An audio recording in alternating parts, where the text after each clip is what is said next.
امام زرقانی نے، ابن کثیر نے الخصائص الکبریٰ کے اندر بھی یہ حدیث موجود ہے. ان تمام محدثین نے یہ حدیث درج فرمائی. حضرت جابر بن عبداللہ رضی اللہ تعالیٰ عنہ، آپ نے آقا علیہ الصلوۃ والسلام کی دعوت کی، ایک بکری ذبح فرمائی. حضور نے حکم دیا اس کی ہڈیوں کو نہیں توڑنا، ہڈیاں صحیح سلامت رکھنی، ہڈیوں کو نہیں توڑنا.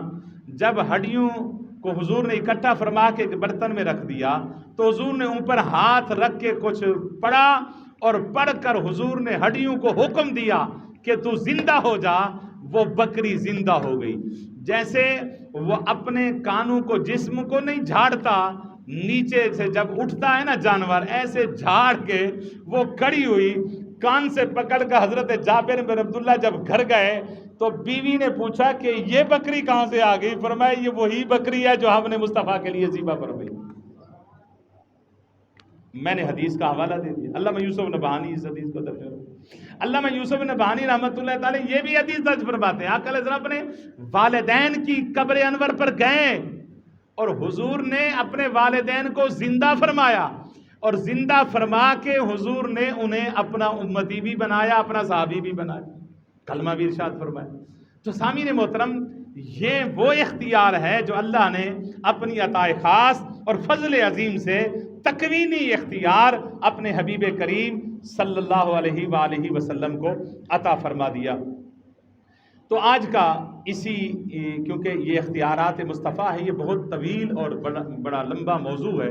اس کو جتنا بھی پھیلاتے چلے جائیں یہ پھیلتا چلا جائے گا. قرآن و حدیث آقا علیہ الصلوۃ والسلام کے اختیارات سے بھرے ہوئے ہیں. قرآن کے آیات بھی حضور کے اختیارات کا اعلان کر رہی ہیں، احادیث مبارکہ حضور صلی اللہ علیہ وسلم کے اختیارات کو بیان کر رہی ہیں. لیکن میں آخر میں اس موضوع کا ہمیں کیا پیغام ملا، اس موضوع سے ہمیں جو پیغام ملتا ہے وہ پیغام عشق ہے، وہ پیغام محبت ہے. میں سارے دو حصے جو اس موضوع کے ہوئے، پہلا حصہ اور دوسرا حصہ، پہلے حصے میں ہم نے قانونی اور تشریحی اختیار کو بیان کیا، دوسرے حصے میں ہم نے تکوینی اختیار کو بیان کیا جو اللہ نے عطا فرمائے. اس کا جو سارے اختیارات کا درس اور ہمارے لیے جو پیغام ملا ہے وہ یہ ہے کہ لوگوں، فیضان مصطفیٰ آج بھی جاری ہے. نبی کا فیض آج بھی جاری ہے. آج بھی اگر کوئی مصطفیٰ کا فیض لینا چاہتا ہے تو قرآن نے اعلان کر دیا وَلَوْ أَنَّهُمْ إِذْ ظَلَمُوا أَنفُسَهُمْ جَاءُوكَ. فرمایا کہ اگر اپنے نفسوں پر ظلم کر بیٹھے ہو تو فرمایا مایوس نہیں ہونا، آ جاؤ میرے محبوب کے دروازے پر، میرے مصطفیٰ کے پاس تم آ جاؤ. نبی کی رحمت نظر ہو جائے گی، تمہارے سارے گناہوں کو ہم مٹا دیں گے. آج بھی حضور کا فیض جاری و ساری ہے. امام اتبی نے ایک واقعہ نقل فرمایا. امام اتبی فرماتے ہیں کہ ایک اعرابی حضور کی بارگاہ میں آیا. اس نے آ کر نا حضور کی بارگاہ میں ایک سوال کیا، عرض کیا کہ آقا، امام اتبی فرماتے ہیں میں وہاں بیٹھا اور دیکھ رہا تھا، ایک شخص آیا، اس نے آ کر آقا علیہ الصلوۃ والسلام کی بارگاہ میں حضور کے روضہ انور پر گزارش کی، حضور میں خود نہیں آیا، میں اپنے طور پہ نہیں آیا، اپنی طرف سے نہیں آیا، میں قرآن پڑھ کر آیا ہوں. قرآن نے کہا ہے وَلَوْ أَنَّهُمْ إِذْ ظَلَمُوا أَنفُسَهُمْ. یا رسول اللہ میں ظلم کر کے بیٹھا ہوں، مہربانی فرمائے میری سفارش. امام اتبی فرماتے ہیں کہ وہ بڑے سوز و گداز سے حضور سے باتیں کرتا رہا، اور باتیں کر کے نا پھر وہ وہاں سے چل پڑا. امام اتبی فرماتے ہیں کہ مجھے نیند کا غلبہ ہو گیا، جب میں سویا تو مجھے مصطفیٰ کا دیدار ہو گیا. آقا علیہ السلام نے دیدار فرمایا اور حضور نے فرمایا اتبی اٹھ، یہ جو اعرابی دیہاتی آیا تھا نا میری بارگاہ میں سوال کرنے کے لیے، اٹھ، اس کو پکڑ، اس کو ڈھونڈ، اس کو کہے کہ تیری سفارش سن بھی لی ہے، تیری سوالات سن بھی لیے ہیں، سفارش بھی کی ہے اور جواب بھی ارشاد ہو گیا ہے. فرمایا کہ جا کے اسے خوشخبری دے دے، اللہ نے تیرے سارے گناہ معاف کر دیے. آج بھی حضور کا فیض جاری و ساری اور قیامت تک رہے گا. مشہور واقعہ ہے امام بصیری کا، جس کو قصیدہ بردہ کے نام سے آپ منسوب فرماتے ہیں کہ قصیدہ بردہ شریف، چادر والا، بردہ کہتے ہیں چادر کو، چادر والا. امام بصیری یہ وہ شخص ہیں جن کو فالج ہو گیا اور فالج سے پورا جسم جو ہے نا وہ ڈیڈ ہو گیا، یعنی آپ ہل چل نہیں سکتے تھے، آپ اٹھ بیٹھ نہیں سکتے تھے، چل نہیں سکتے تھے، لیکن یہ امام بوصیری جو ہیں یہ بادشاہوں کے قصیدے اور منقبتیں لکھتے تھے اور پیسے لیتے تھے، بہت دولت مند ہو گئے، بادشاہ اپنے قصیدے پڑھنے کے جو ہے نا دولت دیتے، اجر دیتے، بڑا امیر ہو گیا، لیکن فالج ہو گیا، حکیموں نے لا علاج کر دیا۔ جب لا علاج ہو کے نا گھر سو گیا تو خیال آیا کہ بوصیری بہت سارے قصیدے لکھے بادشاہوں کے، سوائے مایوسی، سوائے لا علاجی کے تجھے کچھ نہیں ملا، آج کیوں نہیں اس محبوب کا قصیدہ لکھتا جس کے قصیدے قرآن پڑھتا ہے۔ اس نے اسی درد اور کرب کے عالم میں اس نے قلم اٹھائی اور حضور کی بارگاہ میں قصیدہ لکھ دیا کہ مولا صلی وسلم دائماً ابداً علی حبیبک خیر الخلق کلہ۔ قصیدہ بردہ شریف لکھ دیا، رات کو سوئے اور جب نیند آئی تو حضور نے اپنا دیدار فرما دیا۔ جب دیدار کیا تو حضور نے فرمایا بوصیری بڑے قصیدے لکھے بادشاہوں کے، تو بادشاہوں نے تجھے اجر دیا، تجھے انعام دیا، آج تو نے میرا قصیدہ لکھا، میں نے بھی چاہا کہ بوصیری تجھے بھی اپنا انعام عطا کروں، مانگ کیا مانگتا ہے؟ عرض کیا کہ آقا دولت بہت ہے لیکن کام نہیں آئی، صرف ایک ہی بھیک ہے، ایک ہی خیرات ہے جو مانگنا چاہتا ہوں، مجھے شفا عطا فرما، مجھے شفا مل جائے۔ آقا علیہ السلام نے دستے پاک پھیرا، اللہ نے اپنے محبوب صلی اللہ علیہ وسلم کے ہاتھ پھیرنے سے حضرت امام بوصیری کو شفا عطا فرما۔ وہ قصیدہ بھی سنا، امام بوصیری نے وہ قصیدہ بھی سنا دیا۔ جب بیدار ہوئے تو کیا دیکھا؟ بیماری بھی ختم ہے اور ساتھ وہ چادر جو حضور نے خواب میں عطا فرمائی وہ چادر بھی ساتھ امام بوصیری کے ساتھ پڑی۔ اسی وجہ سے اس کا نام قصیدہ بردہ رکھا گیا کہ چادر والا قصیدہ، یعنی آج کی اس گفتگو کا پیغام عشق یہ ہے، پیغام محبت یہ ہے کہ آج بھی اگر کوئی چاہتا ہے کہ مجھے مصطفیٰ کا فیض مل جائے تو اللہ کی عزت کی قسم آج بھی حضور کا فیض مل سکتا ہے، آج بھی حضور کا فیض مل سکتا ہے، بشرط یہ ہے کہ صدق کے دل کے ساتھ اگر کوئی اللہ رب العزت کے محبوب کی بارگاہ میں گزارشات کرتا ہے تو اللہ اپنے محبوب کی بارگاہ میں وہ پہنچاتے بھی ہیں، اور حضور کو اللہ نے یہ طاقتیں بھی عطا فرمائی ہیں کہ اپنے محبوب صلی اللہ علیہ وسلم اپنے اختیارات کو استعمال فرمائیں اور امت کو خیرات عطا فرماتے ہیں۔ اللہ رب العزت سے دعا ہے کہ اللہ کریم ہم سب کو آقا علیہ الصلوۃ والسلام کی ذات اور کمالات پر ایمان رکھنے کی توفیق عطا فرمائے۔ اللہ ہم سب کا حامی و ناصر ہو۔ وآخر دعوانا ان الحمد للہ رب العالمین۔ اس کو